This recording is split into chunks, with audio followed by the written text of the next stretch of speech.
विवेकानंद जी ने सही ही कहा है, उठो जागो और लक्ष्य प्राप्ति तक मत रुको, हमेशा चलते रहिए।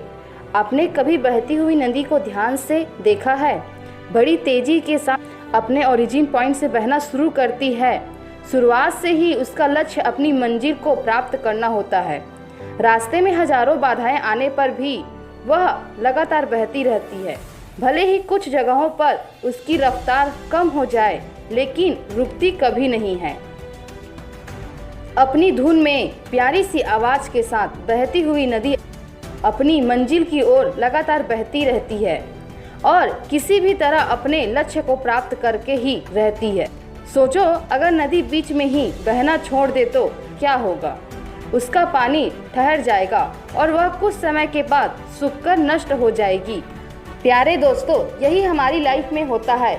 यदि सफल होने के लिए आप कोई लक्ष्य तय करते हैं तो उस लक्ष्य तक पहुंचने की पहली शर्त यह है कि आपको लगातार अपने लक्ष्य की ओर बढ़ते रहना है।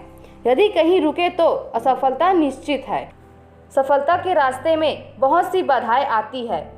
यह बाधाएं हमेशा रोकने की पूरी कोशिश करती है। जो लोग मन से कमज़ोर होते हैं, जिनका कॉन्फिडेंस लेवल बहुत कम होता है, वह इन परेशानियों के आगे झुक जाते हैं। लेकिन आप जैसे वीर लोग इन परेशानियों का सामना करते हैं। भले ही टारगेट तक पहुंचने की स्पीड में कुछ समय के लिए कमी आ जाए, लेकिन रुकते कभी नहीं हैं।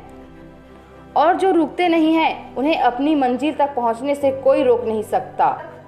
यदि आप अपने लक्ष्य को प्राप्त करना चाहते हैं तो आज से ही अपनी कमर कस लीजिए और खुद से वादा कीजिए कि रुकना कभी नहीं है।